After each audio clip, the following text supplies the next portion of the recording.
are aroused. I haven't seen people so aroused in a very, very long time. Do not come. Do not come. Hello, everybody. Welcome to the Punch Up Pod with Lila and Pat, our Sunday night shit show. Joy to the world. Happy Redacted. We are aroused, so We are very aroused. Do not come. Do not. Yeah, it's always the rainbow swirly that I love. That's my favorite. We're gonna make this an extra joyful show since it's our last show before Christmas. Although we will still have one more before next Sunday. We're gonna have. Yes, that's right. Yes, it will be a little bit of extra joy and also a little bit shorter because I have to catch a red eye. I have to leave here at 7 my time in the cab or Uber to the airport. So we're gonna keep it tight ship. Right. Lots of joy. Tight ship. If we're running late, you can just take off and I'll just play cat videos and sign out. Yes, that would be wildly popular. You Probably could do that all night long. It'd be our best numbers ever. Right. Yeah. Okay. So before I forget, if everybody please would make sure to like and subscribe and smash that notification bell. I am headed to Cincinnati to see my mother who lives there and my brother and his family, my sister-in-law, their 2 sons, Luca and Evo, my nephews, I haven't seen in way too long. So I'm very excited to see everybody. And Josh, my husband's already left. I was telling Pat, he's such a baby that he does not ever want to do the red eye, which is the only nonstop direct flight from Los Angeles to Cincinnati. So he left at 11 this morning to take connecting flights. And we'll probably end up there around the same time. No, not really. He'll get there a little earlier. But anyway, yeah. I am all about the red eye. The red eye is cheaper. There's less people on the plane. You can just go to sleep. I wish that were true. Yeah. It's a packed flight. It's like $1,800 to go to Cincinnati. A ticket. Whatever. Anyway. That part is a killer. It's not like you're going to Maui or something, you know. Yeah. Or Italy or $1,800. I mean, it's insane. But anyway, I will be very excited once we are there in the arms of all our families. So that is what I will just keep in my head with my mask on as we travel tonight. I'm curious to see if there's a change because I do know that they are warning everybody about this crazy flu that's going around. Just the wash your hands. Wash your hands. Oh my God. Another year. There's an airborne disease, everybody. There's 3 of them. So wash your hands. Wash your hands. All right, let's get started because we got a lot of stuff to get to. Some of it more fun than others.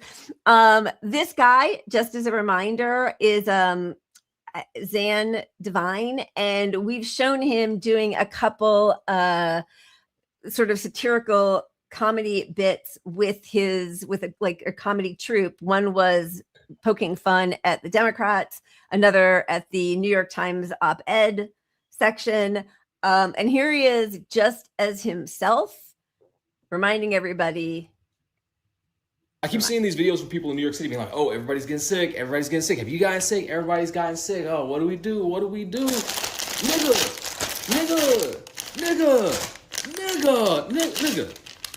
Nigga.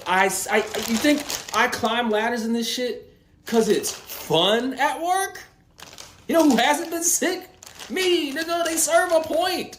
Look, you don't have to wear them all the time. It'd be great if you did. But nigga, oh wow, everybody's getting sick. What can I do? Wear the whole thing that people wear when they're getting sick. COVID did something to people's brains, and not just in the literal sense, like in the fucking in the metaphorical sense as well, where people forget, people real deal in other countries wear this shit when they get sick, or when it's a point, it's a purpose. There's a point. And it's always funny because people, when they see me wearing them, they're like, oh, are you sick? I'm like, oh, no. That's the question I get asked most is, oh, are you sick? No, I'm not. But that shows me that y'all know the purpose. Y'all know the point. And the thing is about all this shit, influenza, COVID, blah, blah, blah, blah, blah, blah, flu, whatever virus going around, you're always contagious before you got symptoms. Sorry, I was just looking at the camera. So, Just give it a chance. Give it a chance. Wear a mask. Why not? Why not? Who's gonna hurt? It's not gonna hurt you. And that's a really good point also, is that because people are always saying to me, oh, are you sick? I'm like, no, I don't want to get sick. That's why I'm wearing the mask. You all are probably sick. But that idea that like they clearly know that what masks are for and that they work. Obviously, we have known that for decades and decades.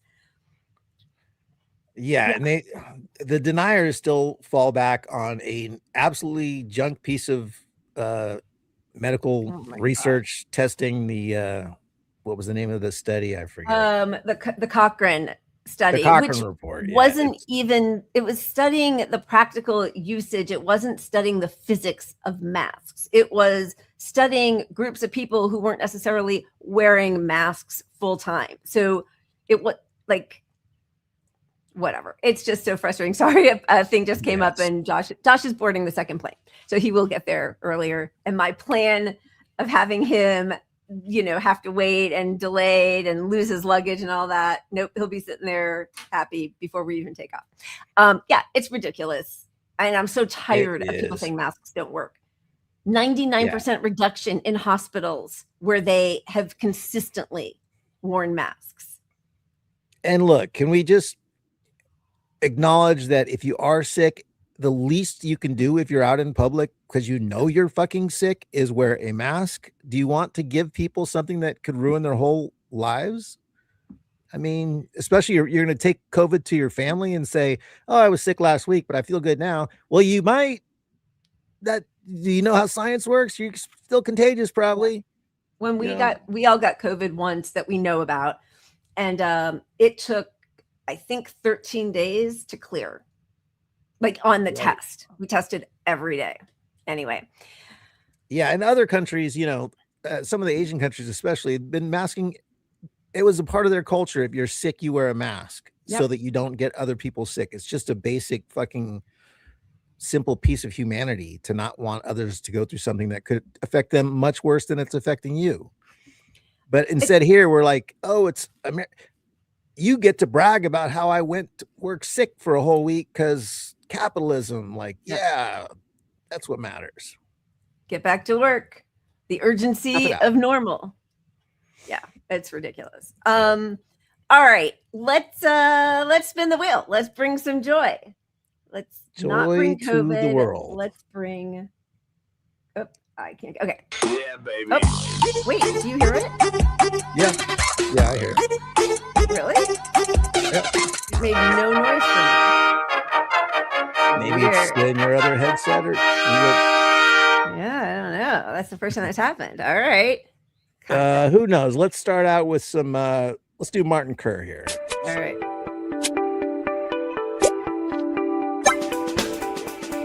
Martin Kerr music, some good lefty lyrics to a Christmas jam we all know. Where'd he go? God rest ye merry billionaires, let nothing you dismay. Forget your workers' families going hungry on this day, and save yourselves from income tax you'll never need to pay. Oh, tidings of corruption and greed, corruption and greed. Oh, tidings of corruption and greed.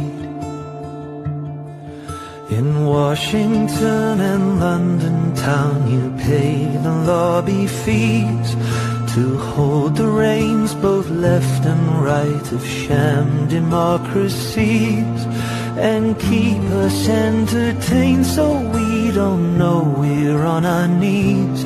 Oh, tidings of corruption and greed, corruption and greed. Oh, tidings of corruption and greed. I like it. Yes, as Adria says, it's very Dickens and Engels and Marx, very working class for Tiny Tim and all that good stuff. It is. You know what? It was almost not that cheery, so I got another Christmas remix for us here. This is Pat and Sean Kelly doing a cake song with Christmas lyrics. All right. Just regular old Christmas lyrics.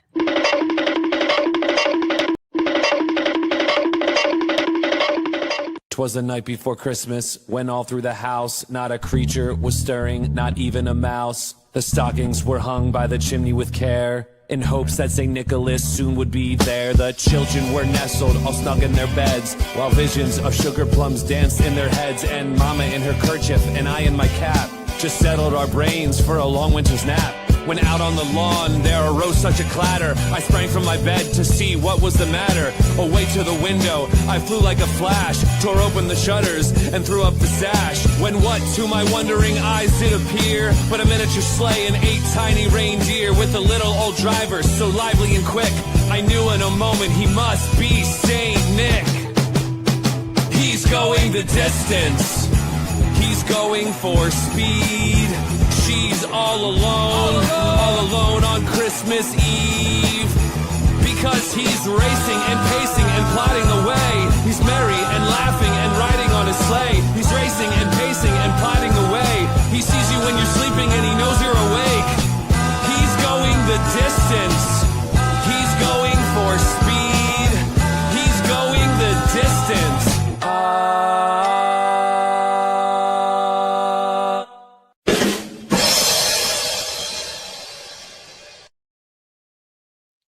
That's awesome. I've never seen them before. I love that. It fits so perfectly with the cake song. And Yeah. there's something about that cake song, like I've said this before, but anytime I was in my car driving, that cake song would go down, I would look down, I'm like, I'm going 110 miles a fucking hour. What in the fuck does that song have over my brain? That's It awesome. just That's really gets me funny. ramped up. Yeah. That's good. Nice job. I like that one. All right. All right. Well, we heard it was coming. It's what got a lot of MAGA excited about their dear leader, Trump. They were coming out. They were going to expose all of the pedophile rapists, all of the swamp, the worst of the worst. They were. Well, that was how they started. And then they're like, turns out there's nothing. We got nothing. There's nothing. There's nothing. People who Nobody built did their anything. whole online podcaster presence on the Epstein files get into the cabinet and say, nope, we saw it, nothing to see here, and Epstein killed himself. Fake news, it's all distraction. There's nothing there. Yeah, it's well, yeah, let's look at the files. Let's We got take a look. here's a peek. Right. Oh, That's a good one. Look at Nice. good stuff. But there's some good stuff on those pages. Unbelievable. They're protecting the victims. Although, there was one victim so there were some comparisons because some of the files that had already come out, they compared the new release to ones that had been released before, and Trump's name is redacted in the new ones, but they did not redact one of the victims' names who wanted to maintain her anonymity. I mean, listen, we all know that makes me think that was intentional. So they're like, this is why we got to slow down and not actually, just dump these. Because look, we only released 1% of the fucking files. First off, that they were Pat, legally ordered to. When you are more of a conspiracy theorist than I am not putting in the work hard enough, because normally that's my lane. That's actually a really good point. I'm sure that was and also just a warning, like, we can do this to all of you. We're going to protect all of our ruling ghoul friends, but we will slowly allow each victim of rape to have her whole life destroyed. Jesus. Yeah. And so 90% of the 1% of files, which is all they released, Right. Are fully redacted black pages. I mean, truly disgusting. They know who's to blame. They know who the perpetrators are. We have seen plenty of them. And yes, if you are on Epstein's island, if you're on Epstein's plane and you're getting massages from young girls, or you're lying in a hot tub with a young girl. Oh, they did another thing that was also kind of crazy. I don't know, I can't remember if we pulled this or not, but it was Bill Clinton and Diana Ross and Michael Jackson, I think, the three of them. Michael Jackson with the kids. Yeah. With 4 kids. And they redacted or, put black over each of the child's faces and then said Michael Jackson and Diana Ross with young people who, we are redacting the faces of all minors and or victims, with the implication that they were both, taking that picture with some of their own victims. And that picture is, it's right? available on Getty Images. It's a public picture, and it's both of them with each of them with their children, or with his 2 children, 2 of his children and 1 of her children. But anyway, everything is being done in a very underhanded and revolting way. So, Absolutely. And when Fox News nails it and calls them out, here's Fox News in the article they wrote. Justice Department redacted the names and identifiers of victims. Fox News Digital has learned that the same redaction standards were applied to politically exposed individuals and government officials. So they're just saying, Fox News is saying these files are redacted to protect the government, the pedophiles, the politicians, the donors, the elite, the heads of countries. I mean, the heads of universities, And by the way, the thing that's so insane is, again, we all know, like, so much of this has been out in the open for years. So, and of course they drop this in this ridiculous way where 99% of the 1% is all redacted anyway, but Congress is home. Nobody's going to be talking about this, but they're still doing it in a way that is adding to the suspicions that, the last few people who might not believe that Trump is a rapist might now come to that conclusion because of the way they are behaving. It's such like guilty behavior. It's so overtly guilty behavior that, they were ordered to release everything. So every redaction is supposed to have a justification for it that goes with it as well. According to the actual written law, the Epstein Act or whatever the hell it's called, it had in there, if you redact something, you must give an explanation for it. And there's no explanation that went with these redactions, which are 90% of the documents of the 1% of documents. Yeah. It's really a travesty. And I don't think anybody should expect that anybody is going to be seeing justice. I think, more and more, we just all see that these people can commit the most horrific crimes against humanity with complete impunity. And, there's only 2 ways forward when something like this becomes strikingly clear to a population. And I think that's why we're getting a lot of billionaire bunkers. That's it. I mean, there were 2 revelations, I think, that we have so far from this, right? We know that they released some documents and then unreleased them. They pulled back, like this is one of the pictures that was released. It had a PDF number, and then a day later, that PDF number is just skipped in the new release. And this has got Trump on the table. There's another one with a picture of him in a drawer as well. And I mean, the thing that's so crazy again is, like, we've all seen that picture. We've all seen, right? I mean, I'm sure there are pictures that we haven't seen, but we've certainly all seen that picture. So why, it does feel like they are once again just kind of, what is the expression, like peeing on our heads and telling us it's rain, but like enjoying it, like knowing that we know what they're doing. Right. I don't know. It just feels. I don't know. I think on that end, they're just incompetent. You've got a bunch of coked out, druggy people in positions above their heads. But before we leave the Epstein stuff, this is the other thing that was released that was part of it. The actual complaint from Annie Farmer, who brought one of the first big cases against Epstein back in 1996.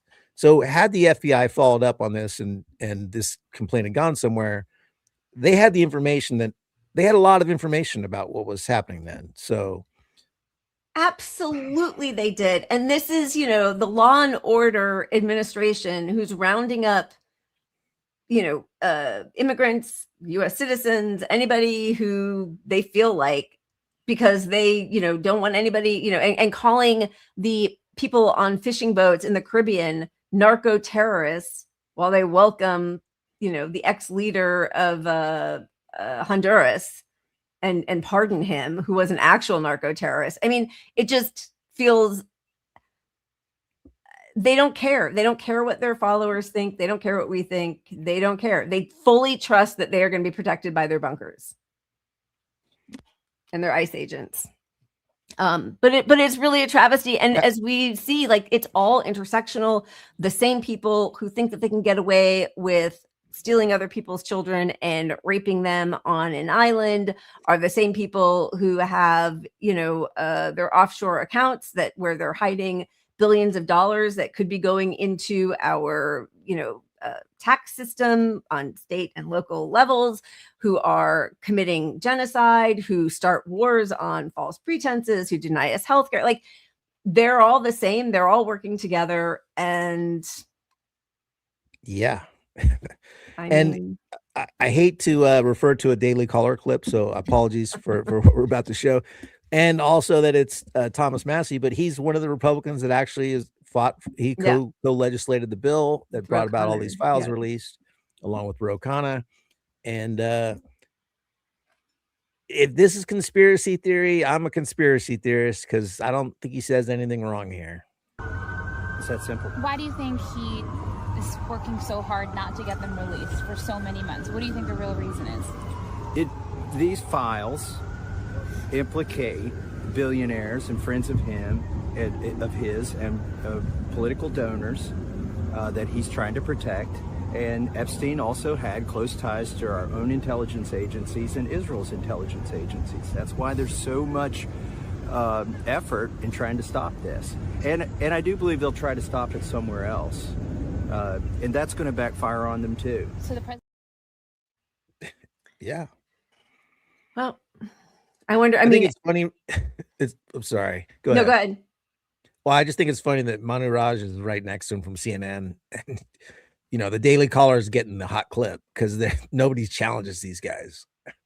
Like, they're such softballs on fucking pedophiles and abducting kids. Like, And also, yeah, I mean, it is interesting also to see all of the work that DropSite has done, again, with files that have been released, largely some of them for years, but they have been going through them with a fine-tooth comb. They are the ones who are establishing all of the ties that Epstein had to, you know, foreign diplomats, to our own highest levels of government, Mossad, CIA, you know, back channels with Egypt and Russia and Iran, and, you know, the Iran-Contra affair. We're learning that Epstein loaned his own planes out for some of the contraband that was, I mean, like, he was part of, it's like, where's Waldo, or you know, what's the Z movie with Woody Allen, or, you know, the Tom Hanks movie Forrest Gump. Like, he was part of it. Like, he somehow inserted himself into, or was managing so many different national travesties, international travesties. And the US press, when they talk about it at all, they mostly each take sides, you know, oh, it's all the Clintons, or it's all just Trump. But they almost to a T, to down to every single one, never talk about his connections to international affairs. Like, why was he part of all that? And that's where the real issue lies, right? well, you know, the truth is our mainstream media, corporate media, they may not be allowed to discuss this because they're such a state-run media at this point that it's not even illegal for our government to be in bed with these news organizations. Yep. And if they say anything that Trump deems, you know, unattractive for his own legacy, or, you know, his public persona, he sues them for billions. Yeah, he'll sue them, and they cave. you know, I'm sorry, but like Obama jailing whistleblowers and journalists, right? So like there has been a war on real journalism and truth finders for quite some time, and it just keeps ramping up. But it is truly just a horror that these victims will never. I mean, I don't know that even if like justice, I don't know that they would ever find it that was justice, but people should have to pay for what they did to these young women and boys. Yeah. All right. Should we move on to the fireworks? Yeah, let's move on to the wheel because we're bringing the joy today. Extra joy day. Gotta bring the joy. All right. Let me get to my other screen here. Yeah, baby. All right, so you're hearing that? I hear nothing. Yeah, I hear it. All right, we got a wholesome. Oh, well, yeah, we're sticking with the Christmas theme a little bit here. Yeah. So here's some Christmas trees. It's Pepe's become kind of a symbol. Oh.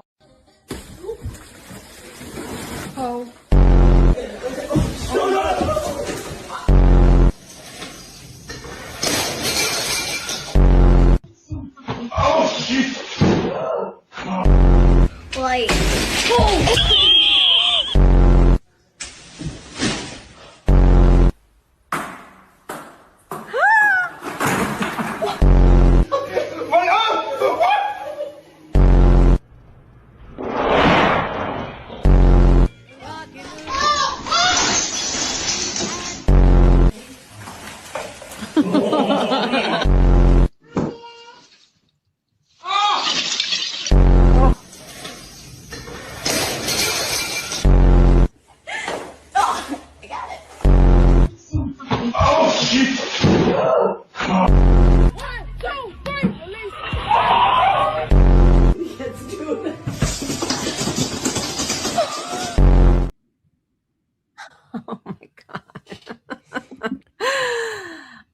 That's pretty funny.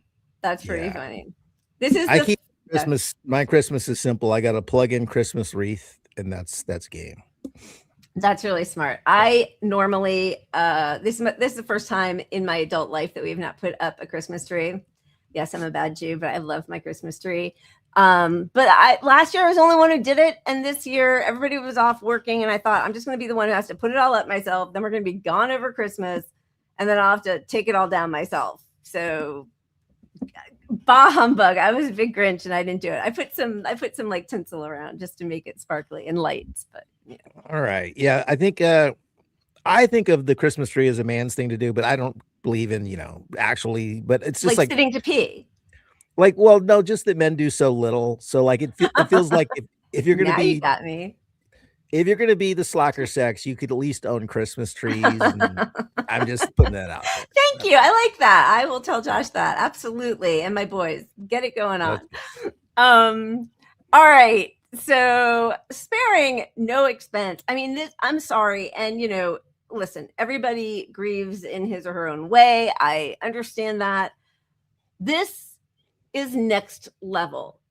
This woman's husband was assassinated 3 months ago. I don't know. I find this insane. Everyone. I keep doing it to you. No, I was just saying everyone grieves differently. Some people have big parties and fireworks shows and laugh everywhere they go and have the time of their life. World tour time. She is having the time of her life. It's insane. Here she goes. Watch this.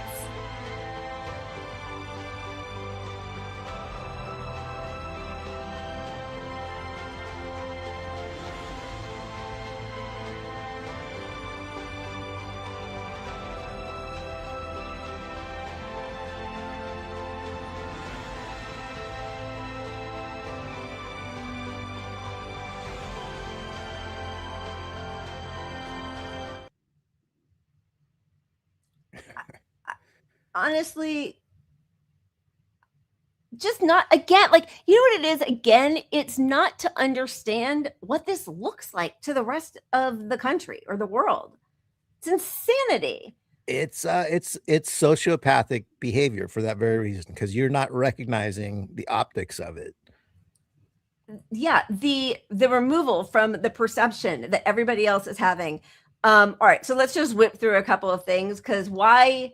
I mean, obviously this is a political event, TPUSA, and I wonder if this is to the consternation of Donald Trump, who initially said he would not endorse JD Vance, but let's see how he responds to this. We're going to ensure that President Trump has Congress for all 4 years. We are going to get my husband's friend, JD Vance, elected for 48 in the most resounding way possible.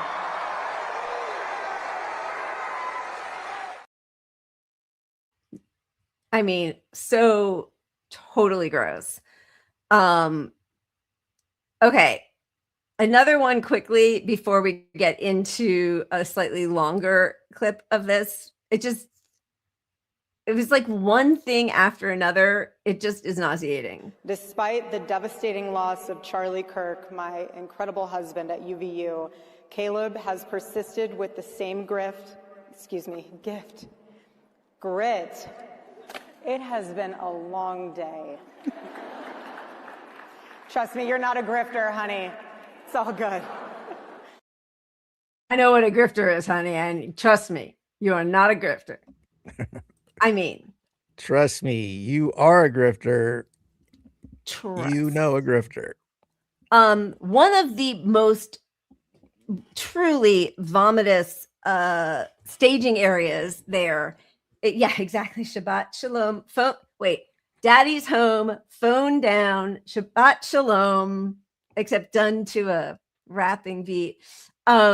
They have a reenactment or a staging of the tent that Charlie Kirk was sitting in when he was assassinated, and people are going and taking selfies. And you can see from behind me, this is a recreation of the tent where Charlie Kirk lost his life at Utah University in September, and people are taking selfies with it. You can. Sorry, I interrupted you twice. I'm not going to say anything. Go ahead. No. All I could think of is this is their new nativity scene. Oh, right? Yeah. It's a Christmas tie-in, like here, the Son of Christ. This is the manger, I guess. I don't know. And people are taking selfies. Like, it's first of all, inappropriate for this to happen there. I know that people will do recreations of horrific events or as sort of like a testament to that, bearing witness, we will never forget. But then to do it and take selfies at a place that has such ostentatious, like Tammy Faye Baker, large, what are those, mega church and the sparklers and the songs, and it's just crazy town. In every show she goes on, she talks about how tragic it is that she has to relive this moment, and there's all these reminders because people are coming at her. And then you're going to you're going to recreate the scene at your own event. I mean, this is her choice to have that there, obviously. Like, nobody in TPUSA is going to usurp her authority and put the scene of her dead husband up there without her greenlighting it. Or maybe they are. Like, I have no idea how much she has. I just don't know. The whole establishment is beyond the pale. They're all working for the worst people in the world. They are all the worst people in the world. I'm sure you're right, but also, like, the truth is, if she objected to it, she could remove herself from the situation, but the money's too sweet. So she either endorsed it, it was either her idea, or she was fine with it, one way or the other, because she certainly was allowing it to be there and allowing herself to be attached in such a hugely prominent way to this event. And so much is just weird. I mean, we showed that she was lying last week about her dating life and whatnot back when, because she's trying to come up as this pure little angel. Right. And as Hope said, like, telling people to stay home, be a good mommy while she's out, like, fireworks on her dead husband. Yeah. Right. But also her ex-boyfriend is now moving up within TPUSA, Yeah. which is very strange. And he The and guy that Kirk we were sort showed. of known friends / Yeah. rivals. They played basketball together. They're buddies, and that's not uncommon. But like the hiding it all and then promoting the guy within your own business that's your ex, that's It's the with him, hype. and now she's doing the hugs with JD Vance, and people are suspicious as hell about that. I don't know Yeah. about that one, but No, like, but it's all really strange. She's come up with 5 different stories about how she met Charlie Kirk.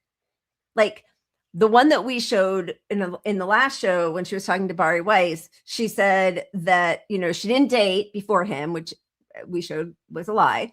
But that she was set up like it was a job interview. Then another time she said that they met in line, I think trying to go through customs or something in Israel or at some staging something in Israel. Another time it was a mutual friend who introduced them. I mean, she's come up with so many different variations of their meeting, which happened 6 years ago, not that long ago, right? yeah. So yeah, it all makes people sort of start to wonder, why is there so much deception? What are they trying to hide? What is going on? I think part of it was that her story that I knew of it beforehand, which I think was her longest version that she stuck with, was that she was interviewing for a job within TPUSA, and that's how she met Kirk. And she said, no, he's going to be my boyfriend instead, which I think maybe the optics of that, of an employee relationship, you know, maybe that was part of it, that she ditched that I'm trying to story. think when I heard the story about them meeting in Israel, but that was a while ago. It's all very suspicious, and it feels like it's being crafted to seem suspicious. And then also both of her parents worked for, I think, for Raytheon or somewhere in the military industrial, in Arizona. She was already touting herself with Yair Netanyahu and Tyler somebody who's one of the people who's a higher up in TPUSA. But this was from like 2017 or 2018. They were calling themselves the APAC of Arizona. You know, I mean, it all just feels, yeah, exactly. Honey trap for sure. Around the optics that it was a honey trap. Like, I mean, look, I don't care about people's attractiveness levels, but I feel like 5-6 years ago, she was much more attractive than he was. But he's a man of power, and that sometimes is attractive as well. So like, you know, don't want to get into that, but like, she would be the one you send to him, someone a little out of his league, like Kash Patel, for example. Oh my God. Yeah. And his country singing person. Totally. So, you know, whether any of it's true or not, the optics of it is really bad. And we do know that there's the Mossad connection, and it brings back the Epstein files and all of this. And then all the connections where, like you said, you know, her parents are in the intelligence community or military industrial. It's just, we are right to think that our government is fully owned and out of control. Fully owned. And yes, a lot of this has become with TPUSA, as Charlie Kirk was, I guess, you know, responding to his supporters. Responding to his supporters who were starting to really be upset about Israel's genocide and all of the money that the US is sending and the arms. They've done a total revamp. They're releasing his book posthumously that I don't know if he had completed or not, but now they're touting it as a book where he really was delving into the foundations of Judaism and how important it was to have a Sabbath and come home. And, you know, they have, they are trying right now to paper over and bring back into the fold anybody who was questioning TPUSA supporting this genocide. And by extension, I think what they're doing is they're keeping the MAGA movement alive, because there won't be MAGA post-Trump, right? It's got to be something else, because why are you going to root for somebody who's not in power anymore? Right. And so for this institution, if you want money, if this is all about money for these people at TPUSA, well, there's boatloads of money if you're supporting Israel, and they were headed the other direction, largely. you got the Tuckers, even at this shit show TPUSA, Israel got called out by some of their speakers. So that's going to be interesting to see if they're back. Very interesting. Let's take a listen, because yes, Tucker had a couple of different clips that went viral. And again, this is not my guy, and at all, like on any level, but the fact that he can say this and we don't have that kind of vociferous response from people on the liberal left Dem side is really unfortunate, because he has a lane wide open, and he is not a friend of the Jews. If that's, I think there are some right-wing Jews who are Zionists who think that Tucker and Candace were their friends because they were wholly on board. They did the trips to Israel, but they are right-wing white supremacists. Yes, I know she's black, but whatever. And they are using this genocide for a different reason. Like, I don't know what's in their heart, and maybe they are really distraught to see what's happening, and everybody should be, but they are now running with it in a fully different direction, which is, I think, really troubling.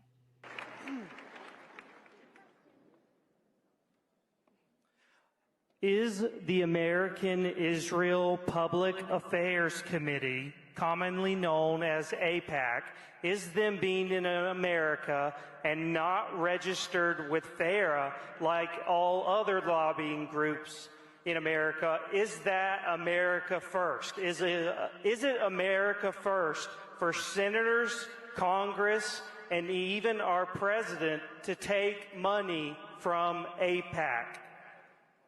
Is it America first to take money from a foreign lobby so you'll send taxpayer dollars to that country? Even the question kind of answers itself. Obviously it isn't. And that's not an attack on Israel. It's certainly not anti-Semitism, despite the efforts of many to claim that it is. It's just an obvious statement. And the fact that people are attacked for asking the question, this is something that I talked to Charlie a lot about in his final months, because he was being attacked as an anti-Semite for asking that question. We've memory hold that, but I was there, so I saw it. That's not the right way. Don't attack people's motives. And I have a lot to attack people's motives. I'm trying to remind myself, don't do that. Respond to what they're saying, right? And so, no, of course it's not. And it's totally fine to ask about why a foreign government tried to sink one of our ships in 1967. That doesn't make you an anti-Semite, sorry. Those are Americans who died. And by the way, yeah, whatever. Anyway, but the point is, no, of course not. And that's why they won't have the conversation. And my point is, I'm 56, my kids are grown. I'm just not afraid of you at all. I don't hate you or anyone else. I love this country. I'm going to be here till I die. I have an absolute God-given right to ask these questions. And I'm going to keep doing that, period. And you can shoot me or put me in jail, but the questions won't go away. So, no, of course it's not. And that's why they respond with, rage and shame, because you caught them doing something they can't defend. Duh.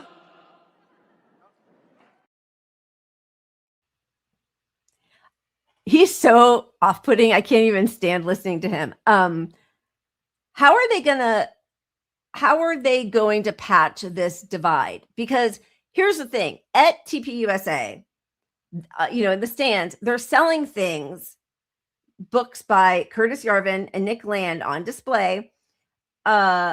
These books are pro-Jesus, pro-USA, for God-fearing patriots. They have, 1 second, sorry. Destroy the Pillars of Democracy, the Cathedral.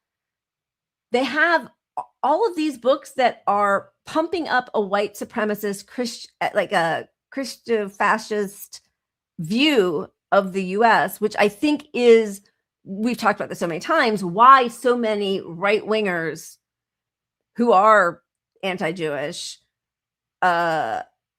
really are pro-Zionist. They love the model that Israel provides on how you deal with an ethnic minority that you want to obliterate and get away with, right? Yeah, I mean, I think what they're trying to do now is agree to disagree, agree that Islam and Muslims and brown people are the enemy. So Israel has a right to do its own thing with their Judaism. The US has the right to do its own thing with its Christianity. And we're allies with them because they're also fighting the brown people with their religion, which is closer to ours than theirs. Therefore, this is the lesser evil of, associations. But they can't really put this back in the bag. They can't. This rift is real. Yeah. How they manage it, groups like TPUSA will just stop having Tucker on. The people with his I'm views shocked just they brought him they back. just won't be actually. there anymore. Yeah. Right. That's it. Yeah. I am actually really surprised that they brought him, but they're also losing their young people. So like they will go the way of, blue MAGA, right? Where it's just going to be for older racist right wingers. I don't know. No, I think you're right. They are going to lose the young crowd who did come to Charlie because he was this alleged independent figure, but now it's so clearly the young people it looks so corporate and, fireworks shows for his dead wife. And like, you can only milk the death of your dead husband for so long. And it shouldn't have started yet. Yeah, exactly. And I mean, apparently that was something that he had. I never watched these before. Right now, they've just been thrust upon us as if we all should be in national mourning for this, below average intelligent racist guy who somehow capitalized on the position he was helped into by all of these wealthy right wingers. Okay. So should we show the Nicki Minaj thing? And then we can move on to Ben Shapiro, or do you want to go to the Ben Shapiro, Candace Owens? And it's not, I don't care, just so everybody knows, for me at least, I don't care about like the internecine fights of all of these podcaster, racist, asshole right wingers. I can't stand any of them. But I do think it's really interesting to see the common denominator is it's hate against minorities. And it's like it's like a Mad Libs of pick which one you're hating today. But what's not going to happen is anybody up above in the ruling class is no one there is going to feel an ounce of pain. Right. Right. Look, I think these rifts within the Republican Party are good for society because I think it breaks down this stranglehold. We're already at the point where most of the country's independent. And so the more you have these rifts among the corporate donor class preferred, groups like TPUSA, the more you see people are recognizing not to trust any of this bullshit. And that's how you come to like, okay, once you drop the party affiliation, once you drop, even the I'm here for Bernie stuff, once you drop all of it and you just get down to policies and what you're doing for us, you look at things a lot clearer. And that's going to take some people over to the radical fucking crazy right shit that's even worse. Yeah. But it's also going to take a lot more people to the middle and looking at both sides is just as fucked. Yeah, I hope so. All right. Okay. So, yeah. I'm good with showing Nicki Minaj just because I think it's just so ridiculous. Okay, and then I just do want to go to the Candace Owens thing, but that was outside of the TPUSA anyway. So okay, good. So this is Nicki Minaj. Men, for young men, and for young men, don't be new scum. Yes, see, dear young men, you have amazing role models like our handsome, dashing president. And you have amazing role models like the assassin JD Vance, our vice president. And when I say that,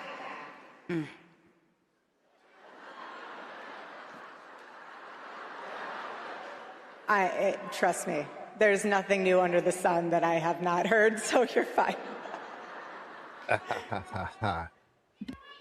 Yes, we did. I love you. I love you. You have to laugh about it, truly. I have been called every single thing, and you know what? God is so good, you let it roll right off your back. And this is what's so beautiful about this moment, because if the internet wants to clip it, who cares? I love this woman. She's an amazing woman. She has a soul and a heart for the Lord. And words are words, but I know her heart, and it doesn't even matter. And you say what you want to say because I know your heart. I do not judge you, that. Sister. Thank you. For boys, be boys. Amen. Be boys. It's okay. Be boys. It's nothing wrong with being a boy. Amen. How about that? Amen. How powerful is that? How profound is that? Amen. Boys will be boys, and there's nothing wrong with that.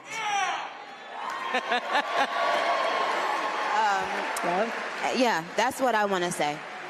Just truly. What's something the media and I mean, timed exactly when the Epstein files are coming out also, right? Boys will be boys. Oh, yeah, good point. Boys will be boys. I mean, profoundly stupid. And the pivot from calling JD Vance the assassin to boys be boys, like how did that transition even make sense in her head? I have to tell you, I don't even understand why she called JD Vance an assassin. Yeah, like, and I know all. Right?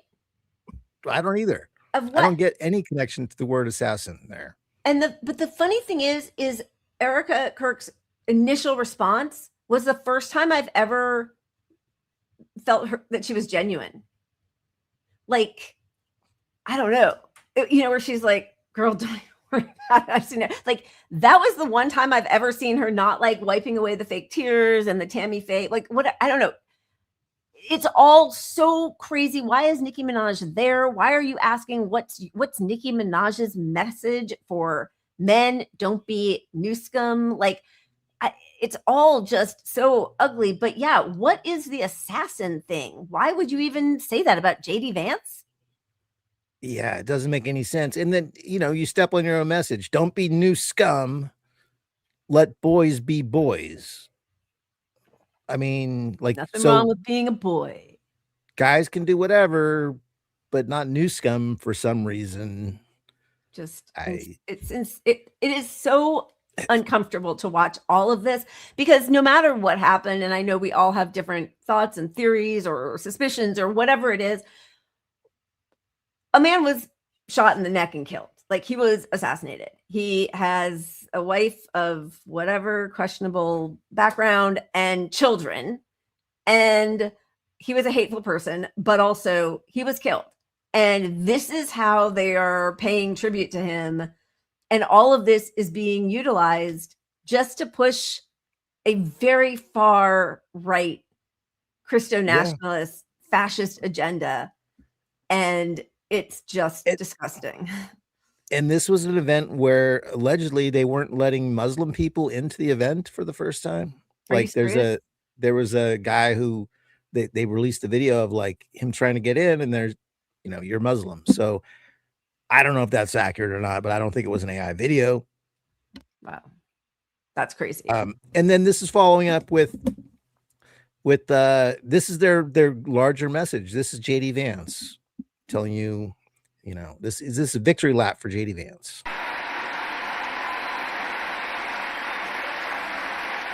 In the United States of America, you don't have to apologize for being white anymore.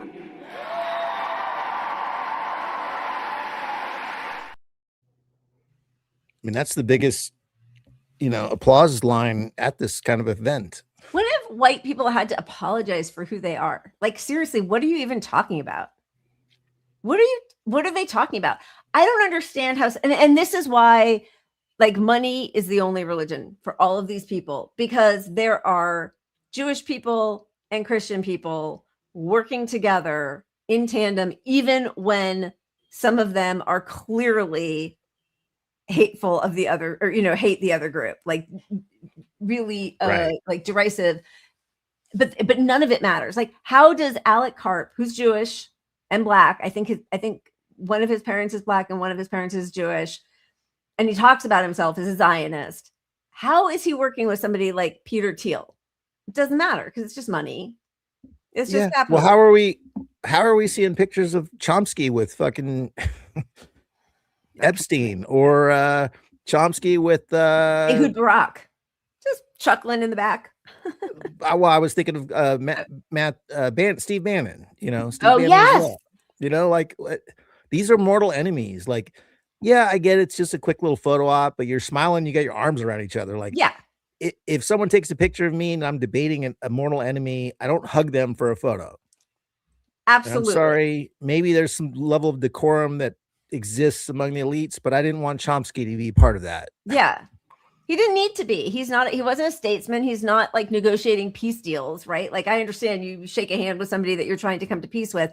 You don't need to do that when you're just an intellectual thinker, especially because Steve Bannon's, I think he is a force, but like, and I understand why Chomsky maybe wanted to interview him or understand where he's coming from, but that's not the vibe you get from that photo.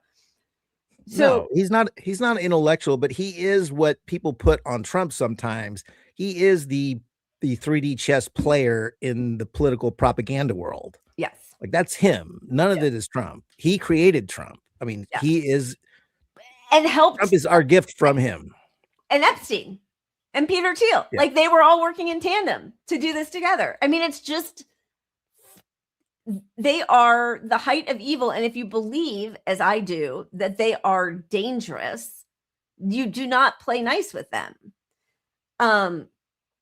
Okay. So, there was a big rift, I think, even, before Charlie Kirk's death, between Charlie Kirk and Ben Shapiro. Again, like, I didn't know anything about any of these people before, really, except they were all right-wing nut jobs. Now that there's this split because of Israel, and there are the people who are noticing, just, do you notice how Jews own all the media? Do you notice how Jews are so good at banking? Do you notice, like there's this whole thing. And then those are the people who are calling out Israel's genocide. That's Tucker, that's Megyn Kelly, that's Candace Owens. On the other side is Ben Shapiro, who still is a fervent Zionist. And he gave a speech that we don't even need to listen to, but basically talking about conspiracy theorists and how we need truth, and there's no freedom without truth, which is hilarious from people who are trying to manufacture consent for a genocide by shutting down all free speech or people who are protesting the genocide. But then both Megyn Kelly, who she said she's done with him, and Candace Owens says she's done with him. She has been floating tons of conspiracy theories over, I think probably her whole career, but especially since Charlie Kirk's death, piecing together, was it Mossad? He was turning on Israel. They were threatening him. Some of these feel substantiated. She has a whole thing on Egyptian planes that were possibly following her, following him. I don't think she has proof of that. I don't know. She has also talked about, she thinks that Brigitte Macron, Emmanuel Macron's wife, was actually born a male. She seems to be seeing lots of connections in lots of places. But this just happened where she's talking about Ben Shapiro. And this is where I feel like all of these right-wingers who have become, anti-Zionist, who used to go and take trips to Israel and loved Israel and were pro-Israel and kissed the wall and all that kind of stuff. This is what I think is really happening. I am done with it. This one is so fully off of the mother effing plantation. Truly, Ben Shapiro, fuck you and the midget horse that you rode in on. And I say that on behalf of the world.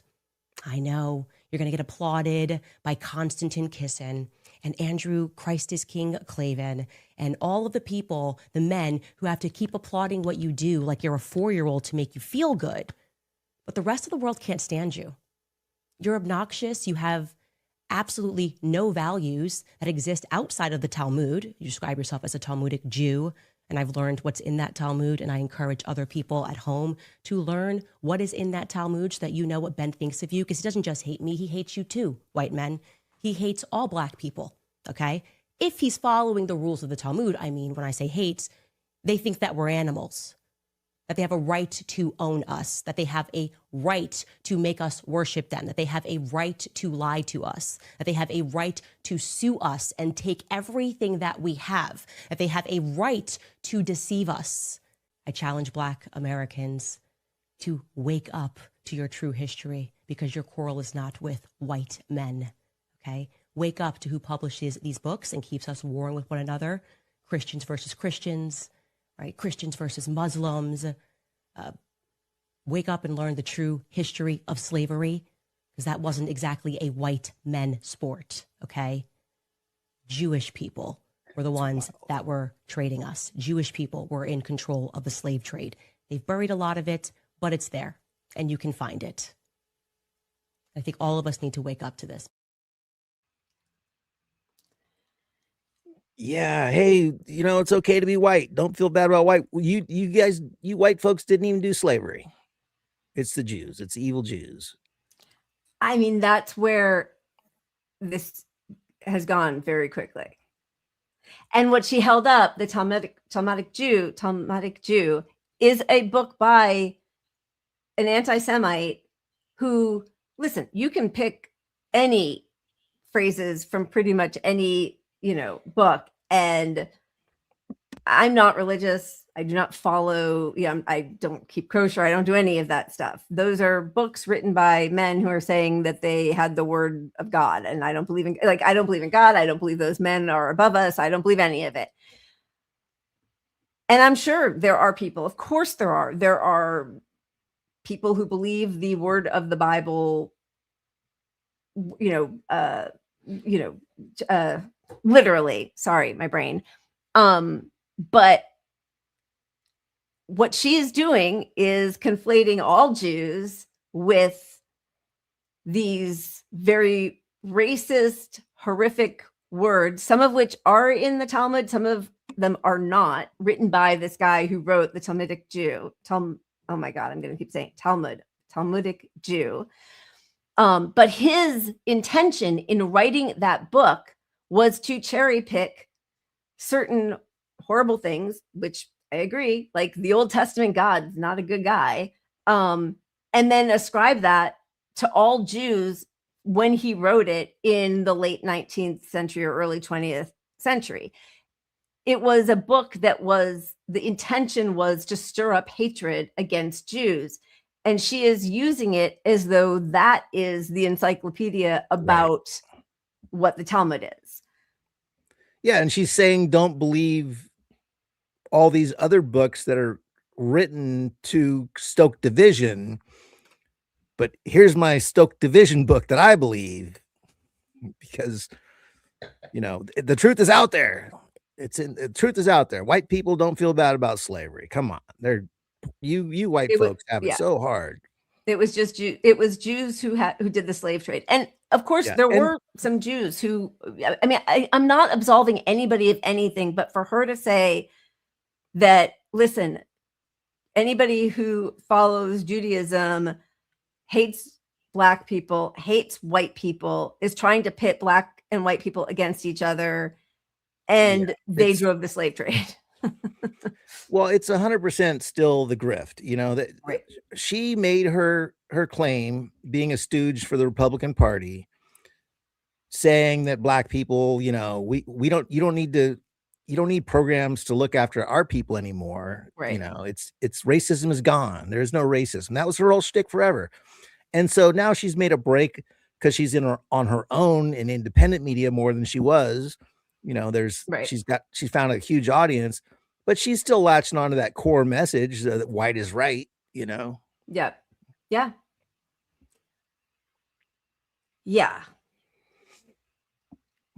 Anyway. I think it's really scary that, again, it's a lot like with COVID, where Democrats refused to address the fact that the vaccines were not as effective as they had promised, that lied that masks don't work, that they told everybody to go back to work and go back to normal, go back to school, and ignored the fact that people who were vaccinated were still being hospitalized and dying from COVID, right? And what that did was allow this huge lane of misinformation and people to come forward and spew whatever they wanted to, because the real scientists were playing a political game and trying to help their preferred political party.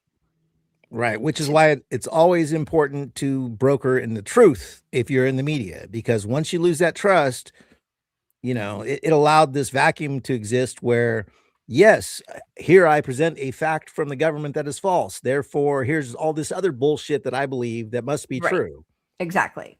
And Candace took that and ran with it even more. The COVID was a huge part of her success as well. Yep. Yeah. And what was interesting is at the beginning of this genocide, she had Norman Finkelstein on her show, and he was really decisive with her because she's a Zionist and he's not. And he called her out on it and was like, you right-wing people, you all are such staunch supporters of Israel. You don't understand what the project is. And then it felt for a little bit like she was seeing the light. But then the last time he was on, she talked about people who are pretend Holocaust survivors, who fake being a Holocaust survivor. And because of the way he speaks, and it's sort of long-winded and it can sort of meander a little bit, but I think he is really concerned with the truth as he knows it. He said, yes, there were some Holocaust survivors, people who were pretend Holocaust survivors. They didn't actually escape the Holocaust. In fact, there was a large number of Jews who were embarrassed by people, and this was a lot of people who went off and started Israel, Zionists, who were embarrassed by the weak Jews who allowed themselves to be herded off, right? So he talked about all of that, but I think all she took from it was, oh yeah, there weren't really 6 million Jews killed. There wasn't really a big, extermination of Jews. And it's dangerous. I mean, I know we know why it's dangerous, but for her to talk about, because being a Talmudic Jew, first of all, again, I'm none of these things. I am a food Jew. Okay. But the Talmud is rabbinical discussions and questioning of the Talmud, of the Torah. And so, yes, anybody who takes any religious document literally and follows it literally, I think is a nutbag. Absolutely. But I do think that she is getting into very dangerous territory, because I don't think that her overall concern is with the people of Palestine.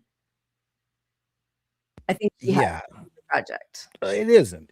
And look, even if it is, you've got to look at the larger worldviews that she shares, and she doesn't share any other worldview with most of us. Right.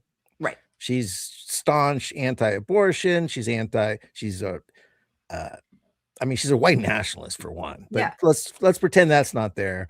She hates trans people. She's biblical as hell. It's all about Christianity, basically. Yep. That's her connection to the right-wing party that hates black people. But trumps everything else, which is why I'm not religious either. I think it's used for control and power, and people lose their ability to think clearly when religion is leveraged over them on issues. Now, to each their own. I don't judge anyone else if they believe whatever they believe. But if you're ever using that to substantiate a claim, that's not logic, that's faith. And then we're not having a real rational conversation. I'm not going to, we can't enter into that.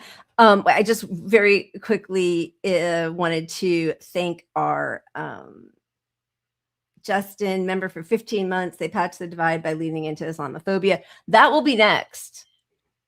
If they're not stating it explicitly now, that absolutely is what's coming.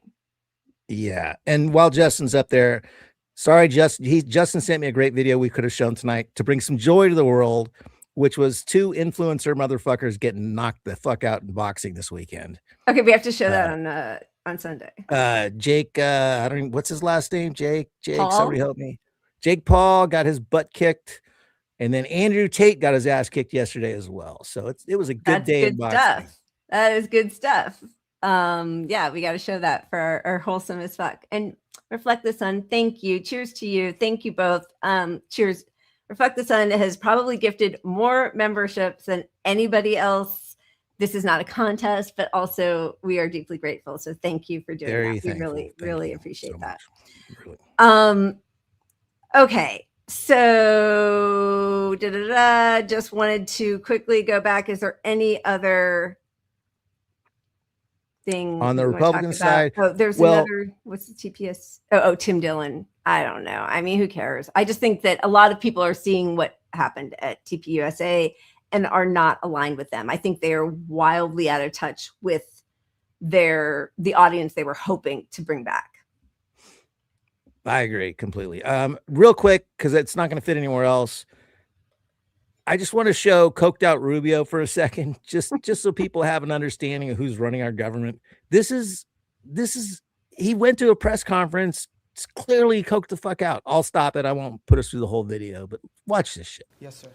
Vladimir Putin today. I thought you were introducing yourself. No. Vladimir Definitely Putin. not. Definitely not. Vladimir what Putin. Are you doing here? Nick Schifrin, PBS NewsHour. Vladimir Putin had his own end-of-year press conference today. Oh, he's trying to step on my message. Yeah. His went, I think, 4 hours, so we got at least 3 hours. And he said he was willing to end the war in Ukraine. I bet you he didn't do it in Spanish. He did not. All right.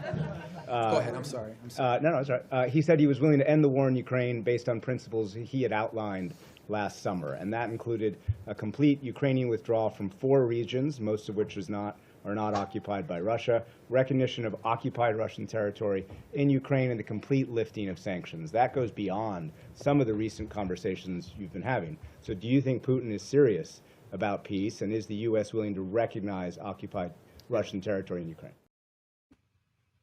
All right, that's enough. His answer is just gobbledygook, but like, gotta let your whistle a little bit there. There's a lot of stuff going on there. Narco Rubio. That's right, Makari. Thank you. Cheers for the super chat. They're all on the stuff as they're talking about the narco terrorists and like blowing boats out of the water. Just random. Yeah, it's all about drugs, but we're also pardoning convicted foreign leaders who ran drug rings. It's insane. You know, it is truly insane. They are just shitting all over us. They think it's funny. I can't stand it. This is the picture that we didn't show the other night because I wasn't sure. I could not find it in the actual Vanity Fair article, but it's such a weird photo and a lot of people were showing it. And then Marco Rubio made it his profile picture.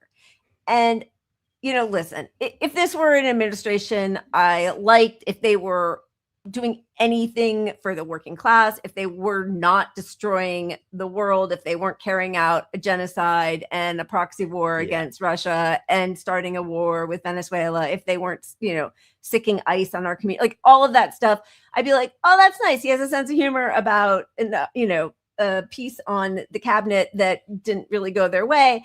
Now I fucking hate it and I hate him and I just think they're all so despicable. I can't stand it. Like, there's nothing funny to me about any of them. They don't deserve to have a sense of humor. Get to work and stop destroying people. That's all I want from Amen. Them.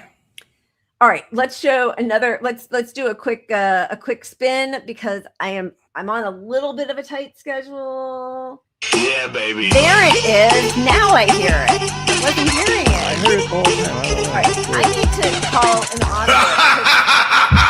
Bottle of wine is not drinking itself, my friend. All right, get to it. This is Mike Wilson. We showed him before, but he makes some good anti-capitalism songs. Okay. These people set your homes on fire, then turn around and charge you to put them out. And then they tell you pull yourself up by your bootstraps after they've nailed them both to the ground. The paid-for talking heads repeat their mantras all day. The bread gets buttered with pure hypocrisy. Late-stage capitalist democracy, where you have the freedom to vote for the person who drops the bombs and separates the children from their moms, exploiting natural resources round the globe. Tech moguls and social media CEOs are at the inauguration and they're in the front row, but nobody's calling out conflict of interest. They're pulling the copper piping out in front of our faces, while you're busy arguing about a gender-neutral bathroom, constructing rockets for celebrities to go to outer space in. Then they say we cannot afford to have luxuries like universal health care.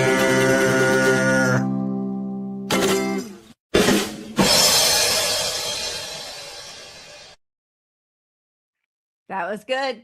I liked it. That kind of feeds into a nice clip that Rutger Bregman, I think probably most of us, we've shown the clip so many times, but he was at Davos a few years ago with all of the people, jetting into Davos on their fancy private planes, and said, you're all talking about how to make the world better, and you keep ignoring the one easiest foolproof way that we all know, which is tax the wealthy. We got to tax the wealthy. We could fix all of this if we tax the wealthy out of the existence where they have such power over our politics. So this is, who was he on? I can't remember, but it might have been, well, anyway, we'll see after. But anyway, who creates wealth? So in the book, I've got this story of two strikes that happened in the 60s. The first strike was of garbage collectors. New York, 1968, lasted for 6 days. State of emergency had to be declared. Turns out we can't do without garbage collectors. Right. So at that point, I wondered, has it ever happened, in history, that the bankers went on strike? Yeah? So I started looking, looked at the past 5,000 years, basically, since the invention of money, and I found only one example, and this was in Ireland, 1970. The bankers were angry that their wages were not keeping up with inflation, so they said, you know what, you'll have it. We're going to go on strike, and then you'll see just how important we are. And all the experts were like, oh, this is going to be a disaster. It's going to be a heart attack for the economy. And then from one day to the other day, 85% of the money supply was not accessible anymore. And then nothing much happened, actually. So the strike lasted for 6 months in the end. And after 6 months, the bankers came back and said, all right, we'll get back to work. And I think this is another example where history just makes you rethink, right? Who are the real wealth creators in this country?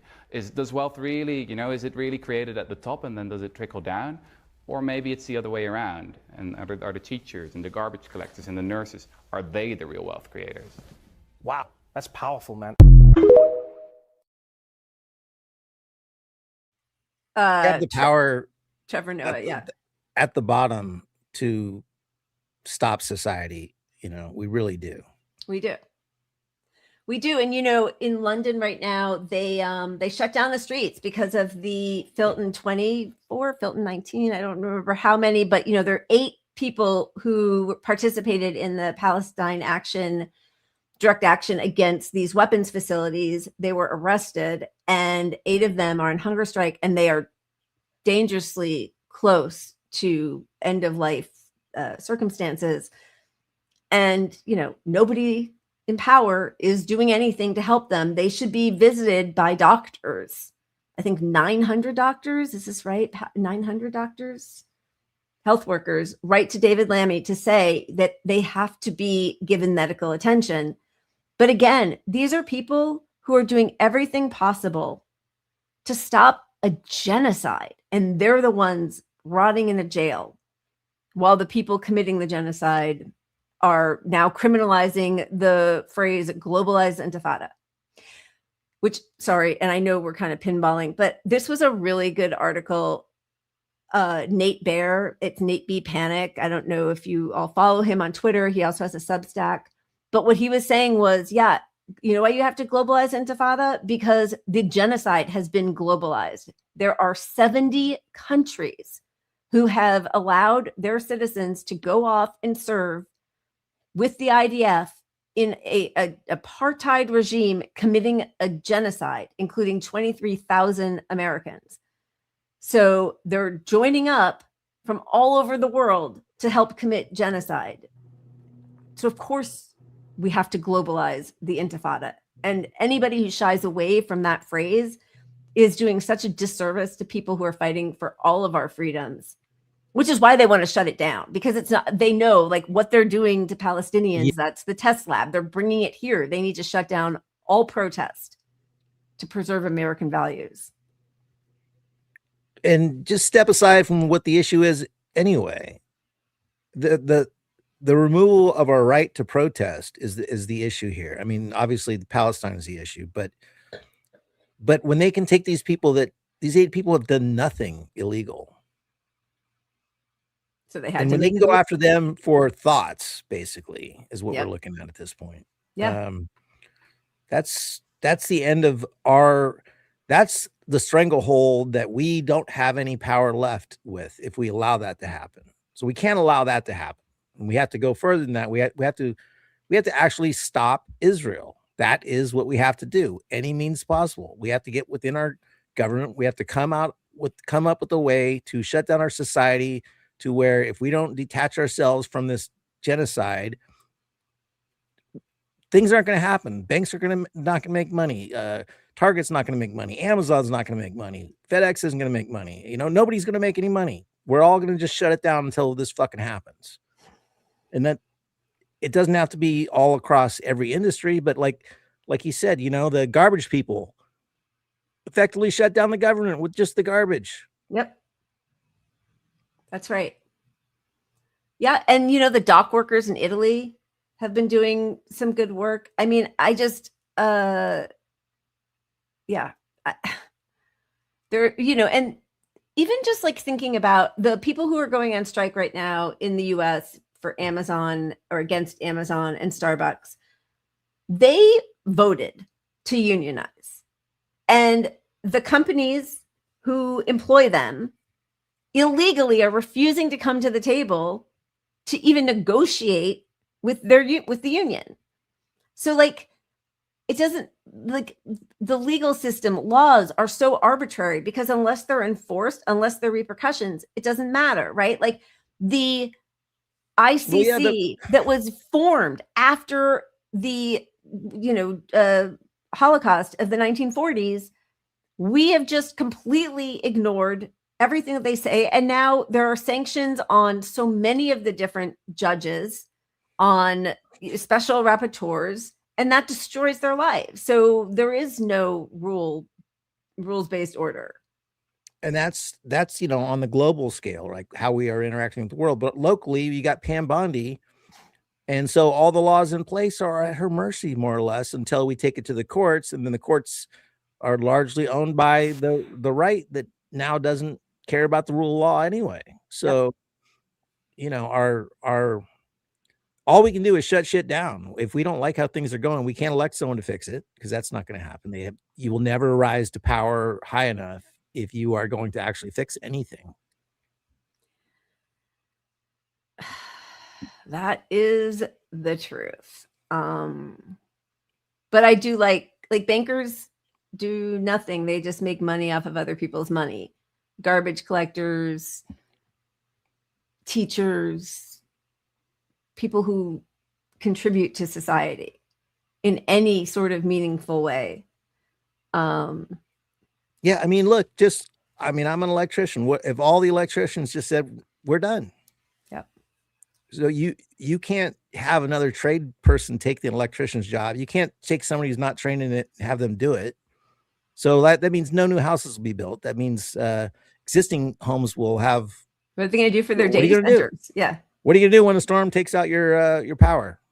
Well, you're not getting your power back. Sorry. That's just, oops, lost your power forever. Until you get Medicare for all, you know, because we all need healthcare. Or until we get out of Israel, you know, I mean, yeah, it really could happen. It's just a matter of the will and the organization. And yeah, as soon as one group takes and makes that move, the support by the world will be phenomenal. I mean, there'll be so much, this idea that we have to all have like $700 billion set up to supply the general strike before we can have a targeted general strike is ridiculous. I think the people pitching that nonsense need to shut up and just read some actual books. All you theory people who push that nonsense. Yeah. And as you said, like all the pieces don't have to fall into place. It's infectious, right? So like it's the now is not the time thing Yeah. from the left. Like, Exactly. shut up. Now is the time. Tomorrow. Like, Yeah, which is why, they've done such a fantastic job of trying to deplete our unions, because they know that worker power, like what working class solidarity, and especially if it's international, is incredibly, incredibly powerful. And yes, boycott, divest, and sanction. I will be looking very closely at Zoran Mamdani, who is a proponent of BDS, what happens when he actually takes power. I know that, obviously a lot of very vocal Zionist citizens of New York are speaking out against him, but he does, it seems, have a very militant pro BDS faction who are not letting up. So, the Brad Lander thing is upsetting. He's been very wishy-washy. Yeah, some of the people he's keeping on that he has the right to change people in all these positions. I mean, like it's a little frightening. We'll see, but he's not mayor yet, so there's that. So all these videos out there about like, look how bad New York is, or New York. Yeah, I know, that's so crazy. Like, can you imagine this happened? This is what happens when you say globalize intifada, and they're talking about he's not the mayor yet. What are you even saying? Like, it's ridiculous. Yeah, there's a lot of craziness out there. But I am definitely concerned. Definitely concerned. And we know that they're spending all of their money, and all of the media focus is on shutting down protest and reconstructing a system of search engines so that the responses that people get who think that they are just asking questions, you can't trust, because they are heavily filtered through a pro-Zionist, pro-empire filter. Oh, completely. My Twitter page is just right-wing nonsense. Yeah. It's just constant. And if you tweet anything about Palestine, I mean, I'll get like 7 or 8 retweets. Yeah. And like I said before, I used to be able to tweet my cat took a shit and it would have 150 retweets.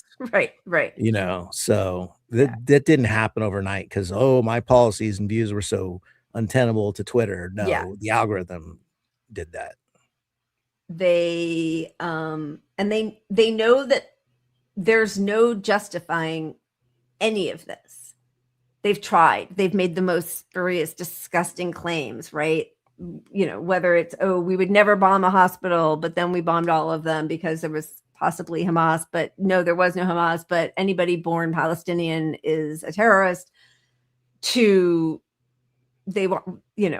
people who are starving, the children who are starving had pre-existing conditions, which were probably the result of all of the blockades against Gaza in the first place, to never explaining why they are, rounding up and slaughtering people in the West Bank where there is no Hamas. And then we still keep talking about this ceasefire, which is, the fact that the media continues to do this. This was in the Times of Israel. I mean, obviously, I don't expect much more from them, but 3 Palestinians arrested after settlers attacked them in Jordan Valley. Okay, so what? Like, and the person who was killed, who was one of the producers on No Other Land, killed on camera, beaten.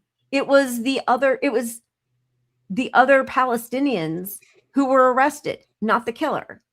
Like, I don't know. We're truly an upside down world here. And even if things change, they've destroyed Gaza. and they're destroying the West Bank, and they're terrifying people, and they're giving a model. I mean, look what's happening in Sudan. And the number, again, rape as a weapon of war, and tens of thousands of people who are being slaughtered. Nobody's even talking about it. And even though we don't have the same sort of direct complicity, we have a lot of complicity because we're all in bed with the same people who are perpetuating this and funding them one way or the other. It's just the line to Israel is much more direct. And like you said, look, even if overnight we got what we wanted in Palestine and Israel left and they gave it all back to Palestine and they spent the money to rebuild it, their project in the Middle East is still the same with every other country. They are still the terrorists in the region. They are still the reason we have to spend billions of dollars defending our country. Yep. Because we are the instigators along with them in the Middle East, and we are the invaders. We're the colonials, and they are too. And that's why we're now absolutely hated in the world, because now the world knows pretty fucking clearly that we're the bad guys. I mean, yeah, I think probably most of the world's known that for quite some time. And yeah, I think that a lot of people in the US and the global North are understanding that over these past 2 years. I think it's really been made very clear. And I think also, as even MAGA does not want war with Iran, even though Israel's doing everything possible to bring us into war with Iran, does not want war with Venezuela, right? So but again, what happens when we are given no avenue to voice our opposition to genocide or military ventures that are based on lies because we don't have a democracy? Yeah, you end up with some dystopian sci-fi movie level government, which we are watching happening with the Hunger Games now coming to the US. Patriot Games. You name it. Yeah. Anyway, we're supposed to be All right. We're gonna end on a little joy. I know you got to hop on a plane any minute now. All right. What's our joy? Well, is our one good tea? Yeah. I just wasn't sure if we had a different joy thing, but are we just going to go out on that? Is that what we're doing? I mean, we can, unless no, I think we should. I really do need to go get. I need to finish packing and get on a plane. Okay, here's the deal. Yeah. You do that. I'm going to show a pups clip and sign us out with OGT. No, then I'm going to wait for the pup clip. Let's go. Yeah, let's see the pup clip. I'll have another glass of wine. Go ahead. All right, fine. Here's some greedy kittens. Bichitos means kittens, by the way, because this is a Spanish clip I pulled. Okay.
That was really cute. That was really cute. See, we bring joy to the world. I mean, Yeah. All right. All right. OGT. One good thing. Okay. One good thing. There's not a lot to say. It will be said in this, but I just want to say, as I'm about to leave and get on a plane, I am so grateful for this community. I am so grateful to you, my friend Pat, but also to our whole pup family. You guys have been so amazingly supportive. I hope that you are able to find some joy. It's really hard right now, but we love you guys. So thank you and cheers, and keep punching up as always. Oh, I was waiting for you to push the button. And just in case, I second everything Lila said. I won't say anything dumb to ruin the moment because that felt like authentic for both of us. So thank you guys. All Cheers. right. Have a good Christmas if you celebrate it. Yeah. Either way, stay safe, don't get COVID, and find some joy. Cheers. Pushing the button. This year made us remember in the most profound of ways.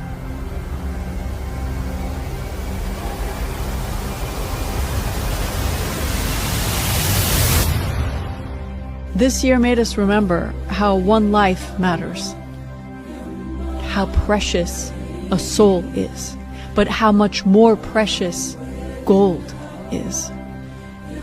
This year we remembered how only one type of life matters, how only one color matters. This year we remembered how dangerous truth is, how dangerous youth is, how dangerous art is. This year made us remember that loving children is a crime. And we remember that enslaving children is a virtue as long as it powers our machines. Hopefully I'm annoying you as much as 10 years ago. This year we remembered that heroes don't always wear capes, but they always wear their faith.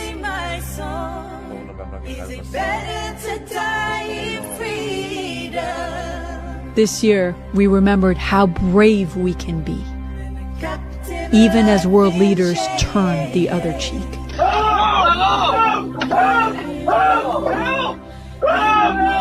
We remembered that a chant is considered a weapon of mass destruction, but the weapons of mass destruction are considered a virtue. So every boat we knock out of the water, every boat we save 25,000 American lives. This year we remembered that forcing someone to love you will never make it so.